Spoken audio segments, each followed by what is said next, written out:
Assalamualaikum warahmatullahi wabarakatuh. Perkenalan, nama saya Penitri Rahayu dari kelas PK 19A Program Studi Pendidikan Pancasila dan Kewarganegaraan Fakultas Keguruan dan Ilmu Pendidikan Universitas Buana Perjuangan Karawang.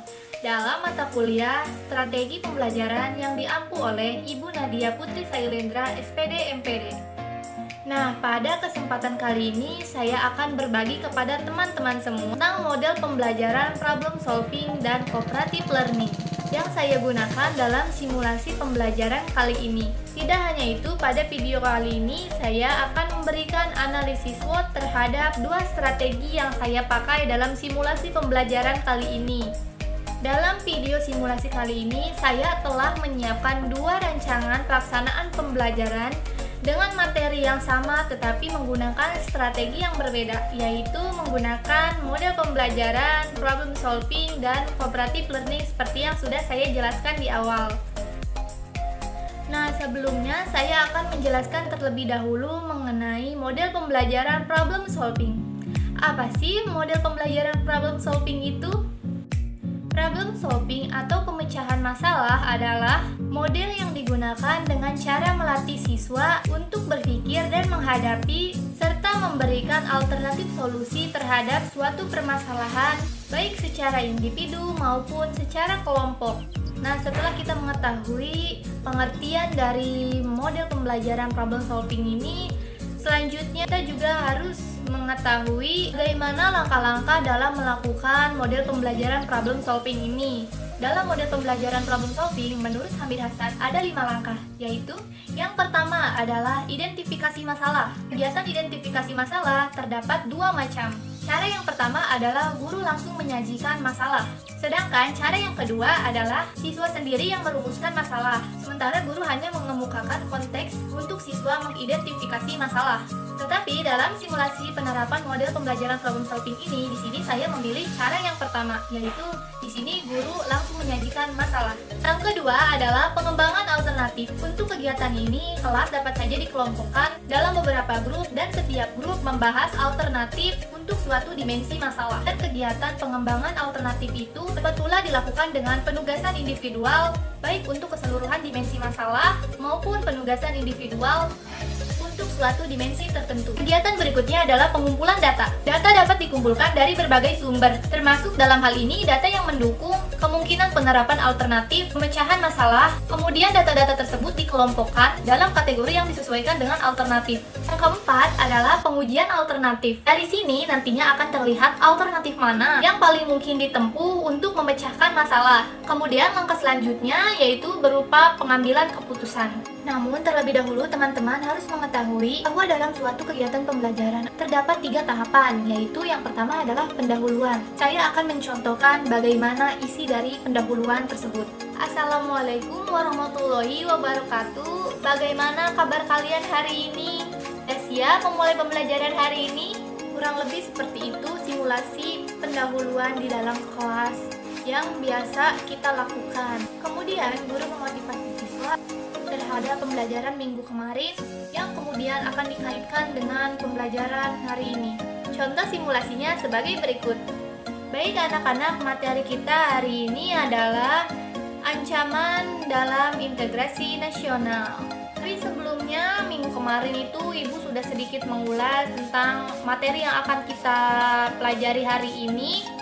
Jadi apakah ada yang masih ingat? Kemudian tahapan selanjutnya adalah kegiatan inti, di mana pada kegiatan ini terdapat pengaplikasian model pembelajaran, metode pembelajaran, media, serta sumber belajar. Nah, kali ini saya menggunakan media belajar PowerPoint, laptop, dan video bergambar. Kemudian untuk sumber belajarnya saya menggunakan buku paket pendidikan kewarganegaraan kelas 11 serta lingkungan sekolah sebagai penunjang kegiatan pembelajaran. Kemudian langkah selanjutnya dalam kegiatan inti adalah di sini fase 1, yaitu berupa penyajian masalah atau informasi. Di sini saya menggunakan PowerPoint sebagai media penyampaian informasi kepada peserta didik, yaitu sebagai berikut. Nah, yang pertama di sini Bu Guru akan menjelaskan pengertian ancaman dan integrasi nasional itu terlebih dahulu. Di sini ancaman adalah setiap usaha dan kegiatan baik dari dalam negeri maupun luar negeri yang dinilai membahayakan kedaulatan secara keutuhan wilayah negara dan keselamatan segenap bangsa.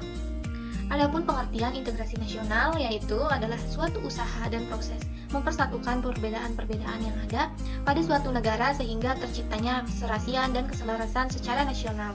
Seperti yang kita ketahui, Indonesia merupakan bangsa yang sangat besar baik dari kebudayaan ataupun wilayahnya. Di satu sisi, hal ini membawa dampak positif bagi bangsa kita karena memanfaatkan kekayaan alam Indonesia secara bijak atau mengelola budaya-budaya yang melimpah untuk kesejahteraan rakyat. Namun, selain menimbulkan sebuah keuntungan, hal ini juga akhirnya menimbulkan masalah ataupun kerugian. Yang kita ketahui dengan wilayah atau budaya yang melimpah itu akan menghasilkan karakter atau manusia-manusia yang berbeda pula sehingga dapat mengancam keutuhan bangsa Indonesia. Nah, lalu apa saja sih ancaman-ancaman dalam berbagai bidang integrasi nasional? Nah, ancaman yang pertama di sini adalah dalam bidang ideologi. Akhir-akhir ini, agama sering dijadikan pokok masalah dalam terjadinya konflik di negara ini. Hal ini disebabkan karena kurangnya pemahaman terhadap agama yang dianut dan agama lainnya. Apabila kondisi ini tidak bisa ditangani dengan bijaksana, pada akhirnya dapat menimbulkan terjadinya kemungkinan disintegrasi bangsa. Nah, oleh sebab itu, perlu adanya penanganan khusus dari para tokoh agama mengenai pendalaman masalah agama dan komunikasi antar pimpinan umat beragama secara berkesinambungan. Yang kedua adalah ancaman pada bidang politik. Masalah politik merupakan aspek yang paling mudah untuk menyulut berbagai ketidaknyamanan ataupun ketidaktenangan dalam bermasyarakat dan sering mengakibatkan konflik antar masyarakat. Yang berbeda paham apabila tidak ditangani dengan bijaksana akan menyebabkan konflik sosial di dalam masyarakat. Nah, selain itu, ketidaksesuaian kebijakan-kebijakan pemerintah pusat yang diberlakukan pada pemerintah daerah juga sering menimbulkan perbedaan kepentingan, yang akhirnya akan timbul konflik sosial karena dirasa ada ketidakadilan di dalam pengelolaan dan pembagian hasil ataupun hal-hal lain seperti perasaan pemerintah daerah yang sudah mampu mandiri dan tidak lagi membutuhkan bantuan dari pemerintah pusat. Yang ketiga adalah dalam bidang ekonomi. Krisis ekonomi yang berkepanjangan semakin menyebabkan sebagian besar penduduk hidup dalam taraf kemiskinan. Senjangan sosial masyarakat Indonesia yang semakin lebar di antara masyarakat kaya dengan masyarakat miskin dan adanya indikasi untuk mendapatkan kekayaan dengan tidak wajar. Kemudian yang keempat adalah dalam bidang sosial dan budaya. Pluralitas kondisi sosial budaya bangsa Indonesia merupakan sumber konflik apabila tidak ditangani dengan bijaksana. Nah, tata nilai yang berlaku di daerah yang satu dan tidak selalu sama dengan daerah yang lain. Konflik tata nilai yang sering terjadi saat ini yakni konflik antara kelompok yang keras dan lebih modern dengan kelompok yang relatif terbelakang. Selanjutnya, ancaman yang terakhir adalah dalam bidang pertahanan dan keamanan. Kemungkinan disintegrasi bangsa dilihat dari aspek pertahanan keamanan dapat terjadi dari seluruh permasalahan aspek astagrasta itu sendiri. Di lain pihak, turunnya wibawa TNI dan Polri akibat kesalahan di masa lalu di mana TNI dan Polri digunakan oleh penguasa sebagai alat untuk mempertahankan kekuasaannya, bukan sebagai alat pertahanan dan keamanan negara. Dengan PowerPoint yang sudah saya tayangkan, diharapkan siswa dapat mengidentifikasi masalah. Kemudian, fase ketiga, di sini guru akan mengorganisasikan siswa ke dalam kelompok belajar.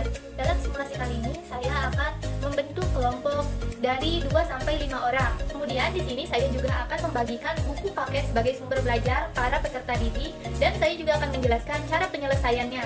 Setelah itu, saya juga membimbing mereka yang mengalami kesulitan dalam mengerjakan soalan. Pada fase terakhir, yaitu fase 5, saya melakukan evaluasi dengan memberikan siswa pertanyaan untuk menguji pemahaman siswa terhadap materi yang telah disampaikan serta identifikasi masalah yang telah mereka selesaikan.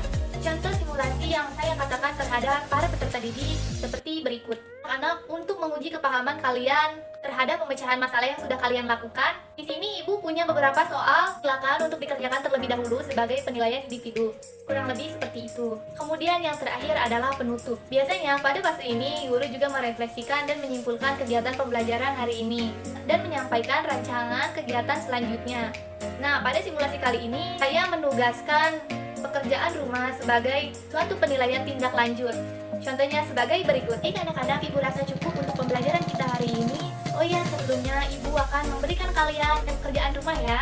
Pertemuan berikutnya kita masih akan membahas materi yang sama. Silakan PR-nya dikerjakan secara individu pada buku paket halaman 127. Ini itu saja yang dapat ibu sampaikan hari ini. Semoga pembelajaran kita hari ini dapat kalian pahami dan semoga bermanfaat bagi semuanya. Assalamualaikum warahmatullahi wabarakatuh. Nah, itulah tadi contoh model pembelajaran problem solving. Sebelum membahas pada pertemuan kedua, yaitu dengan strategi cooperative learning, di sini saya akan menyampaikan analisis SWOT saya terhadap strategi problem solving ini, yaitu sebagai berikut. Kita lanjut. Di sini adalah pertemuan kedua, yaitu menggunakan strategi cooperative learning.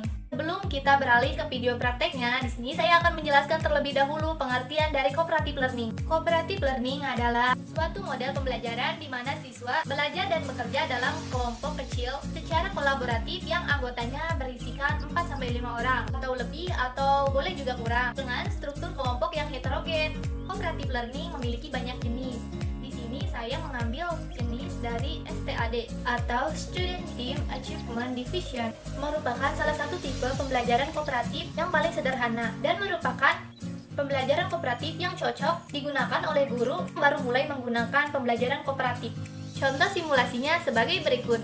Assalamualaikum warahmatullahi wabarakatuh. Waalaikumsalam warahmatullahi wabarakatuh. Bagaimana kabar kalian hari ini?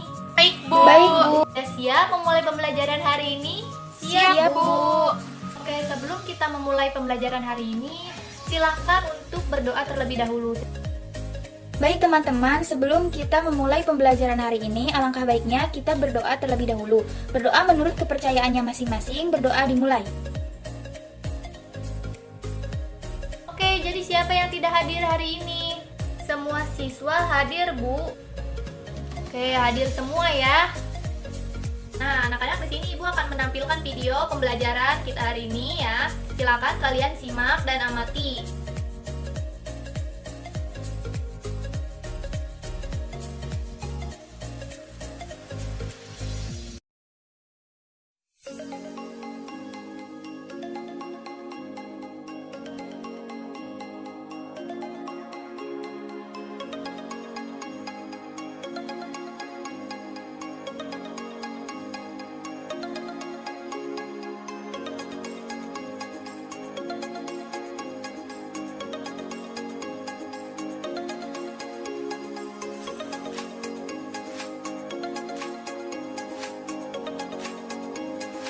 Nah, sekarang apa yang kalian tangkap dari video yang sudah kalian lihat tadi? Saya, Bu. Jadi ada ancaman di bidang ideologi, kemudian ada ancaman di bidang budaya, di bidang sosial, pertahanan, dan keamanan. Iya, betul sekali. Oke, pembelajaran kita hari ini kita akan melakukan suatu observasi. Ya, observasi mengenai strategi untuk mengatasi ancaman dari politik. Soalnya kan kemarin ekonomi sudah ya. Jadi kita coba untuk mengulas sedikit tentang politik. Beri waktu 20 menit cukup. Baik, Bu. Baik, Bu. Ibu sekarang akan membuat kelompok baru ya. Jadi kelompoknya baru nih. Ibu akan membuat kelompok baru. Silakan berhitung. Dari kiri dulu deh. Siap, Bu. Oke, di sini Ibu punya LKPD atau lembar kerja peserta didik. Silakan KM untuk dibagikan. Semuanya sudah mendapatkan LKPD masing-masing ya. Silakan untuk melakukan observasi.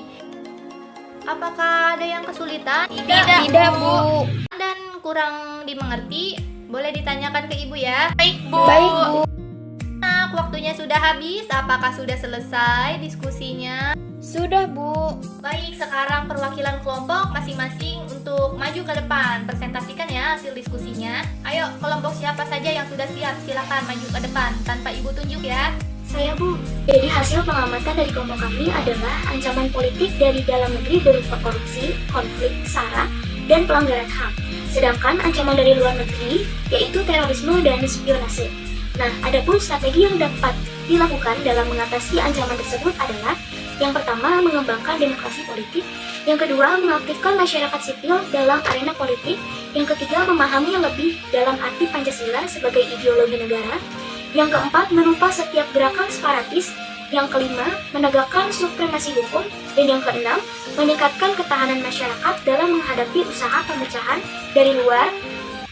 Kemudian demikian strategi dalam mengatasi ancaman di bidang ideologi dan politik dari kelompok kami. Iya, betul sekali. Oke, kita kasih tepuk tangan semuanya. Oke, Ibu ucapkan terima kasih kepada semua kelompok yang sudah mempresentasikan hasil diskusinya. Sekarang Ibu akan membagikan lagi LKPD-nya, tapi ini berupa individu ya. Ibu akan memberikan post test. Baik, Baik, Bu. Baik, Bu. Kuisnya dikerjakan secara individu ya. Nanti siapa yang mendapatkan skor paling banyak? Nanti skor setiap anggota akan Ibu gabungkan sehingga menjadi skor kelompok. Nah, kelompok yang mendapatkan skor paling banyak Ibu akan kasih hadiah deh. Siap, Bu. Nah, waktunya sudah habis. Apakah sudah selesai? Sudah, Bu. Sudah, Bu. Selamat kepada kelompoknya Lestari. Mohon untuk maju ke depan ya. Terima kasih, Bu. Anak-anak, bagaimana nih diskusi kelompok kita hari ini, pembelajaran kita hari ini? Menyenangkan bukan? Sangat menyenangkan, Bu. Baik, anak-anak, Ibu cukupkan saja pembelajaran kita hari ini. Terima kasih kepada yang sudah hadir. Oke, sebelum ditutup, mari kita berdoa terlebih dahulu ya. Pimpin lagi teman-temannya untuk berdoa. Teman-teman, sebelum kita mengakhiri pembelajaran hari ini, alangkah baiknya kita baca doa terlebih dahulu. Membaca doa menurut agamanya masing-masing, baca doa dimulai. Oke, Ibu pamit ya. Assalamualaikum warahmatullahi wabarakatuh. Waalaikumsalam warahmatullahi wabarakatuh.